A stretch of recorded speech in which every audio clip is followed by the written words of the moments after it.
Hello everyone, nubkeks here. Welcome back to Nub Raids. The portal is glowing blue, and today we're going to be pulling shards for the Champion Chase tournament for Emic Trunkheart.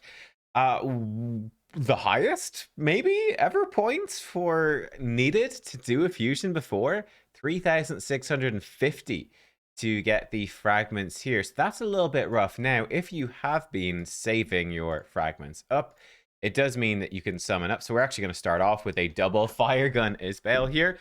I hope I've got all the fragments. I will be honest, I've not been paying massive attention through this fusion. It would be a little bit depressing and not impossible for me to have missed one somewhere along the ways, but let's hope not. That's going to make things a little bit easier for us. Off the top of my head, I believe that the average number of points you get per ancient shard is 53.3, I think. That number sounds right to me.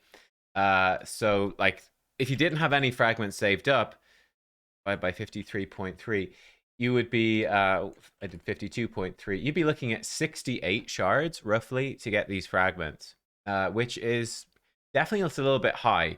If we take off the 500 points we just got, it's going to cost us roughly about 60 shards, right? 59 shards. So it's definitely a little bit on the high end, but seeing as you could save up the fragments, at least that helps a little bit. But it's definitely a bit rough. I had been saying during the week that 70 shards could be possible, and that seems to be what they're sort of aiming for. Let's dive in. Let's hope we have a little bit of luck and we can hit something good along the way.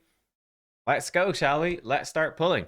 Probably will need to stop to clear out space. I actually forgot to check, but we'll pause the video if that happens. Let's go. Can we hit gold? Is Duchess Lilitu coming to us today? Probably not. Certainly not in the first set of pulls. Corpulent Cadaver, there he is. The man of the week. The guy who is breaking the Hydra Clash right now. Seems the overwhelming opinion on my video. So many comments saying they're expecting a nerf or he should be nerfed. And I find myself, I do think that's quite likely that Corpulent Cadaver will be nerfed. So hey, stay tuned for that. Haven't heard anything about that yet, but that's my expectation. We shall see. It's another one, a second Corpulent Cadaver. Oh my god. The raid is like, guys, hand out those Corpulent Cadavers. Everyone build that team before he's nerfed. Come on. You know you want to spend those resources. Let's go. Get in. Well, the going's good. Doing pretty well on Epic so far, but where's the gold? Where is the legendary? It's not there. Is this our first set without a Corpulent Cadaver? I think so, unfortunately. Here we go. Can we get a third? Either a legendary or a third Corpulent Cadaver. I'll pick either one. That's totally fine with me. Inagashi, Reviver for the faction. Oh, Lone Blade Rehab. He was Fusion Epic for the previous Fusion. Not going to help us with this one. I did pull Durandil recently. He's kind of fun because he ignores defense. Big ignore defense, big single target, and then a small ignore defense with his AoE. So I think it's actually not bad as a sort of early mid-game for Snooker. Not too bad. Let's go again, and then let's see where we're doing on the points. This should be about 50 shards. We've done pretty well with epics. There's a legendary. There's a legendary. Alsgore Crimson Horn. That's it's a legendary, but it's not one we wanted. I did do the guaranteed event for Alsgore, so I do have him already. And I actually think, oh no, never mind. Okay, never mind. This is actually great. He is the final piece of the Barbarian Faction Crypt puzzle. That's actually great. I've been doing super well on Sacred Order and Barbarians. Both of those are maxed out. And then down here, I have like no duplicate dwarves.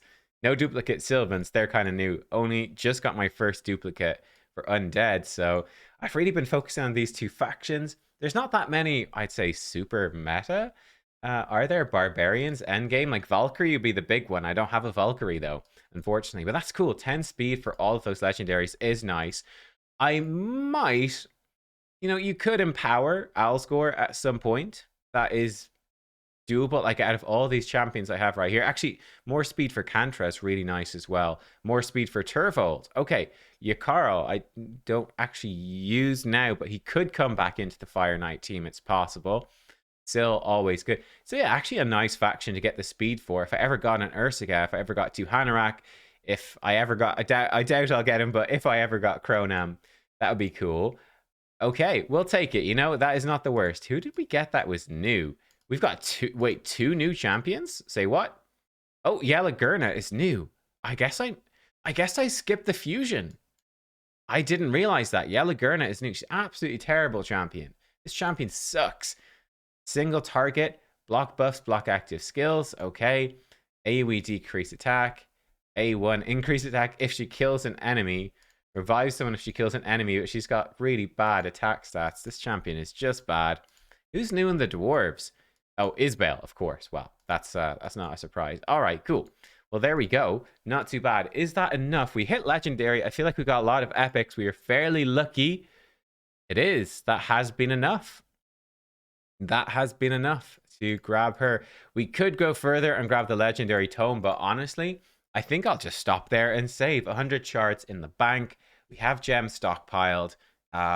So we are sort of getting ready for the next guaranteed if that ever comes. The last one was Alsgore, who we just pulled. I think he was 180 ancient shards, so might as well start saving up for that, to be honest. So short and sweet. I guess the one final thing to note, guys, there is, at time of recording, a 7-hour countdown on this fated arrival.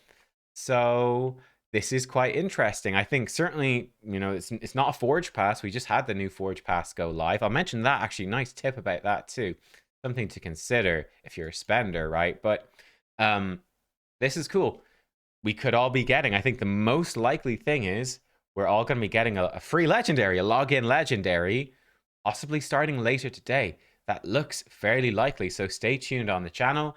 I will give you news about that and my thoughts on the champion if it does go live today, if that's what's going to happen.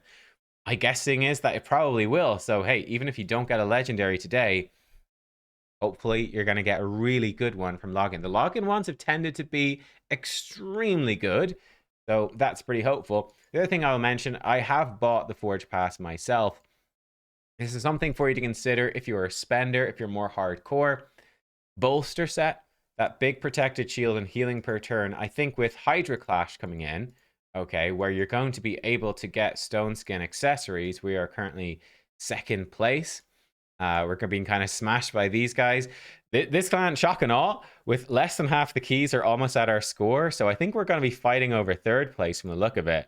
I saw we've got Constant, who I believe is the guy that Hell Hades fought in the Krisk Champion Training Tournament, if anyone remembers that. He has done 15 billion damage so far. Most of that coming from his hard key, where he did 7 billion damage right there with Corpulent Cadaver.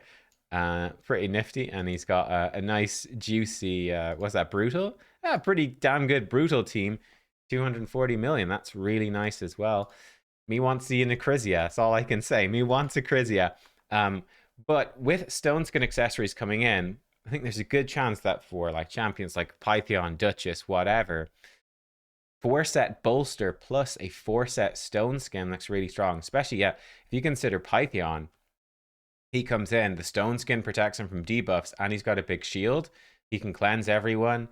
Got the big shield to help protect. He's healing every turn. It's very powerful. So yeah, with stone skin moving in, you could have Duchess Lilitu now in stone skin, and with bolster, the bolster healing her up, protecting her team with a massive shield. She can sit in stone skin and yeah, put up revive everyone, or put block the veil out and everyone. It's pretty insane. So this Forge Pass became very juicy if you are like an end game player and you really care about arena and stuff like that.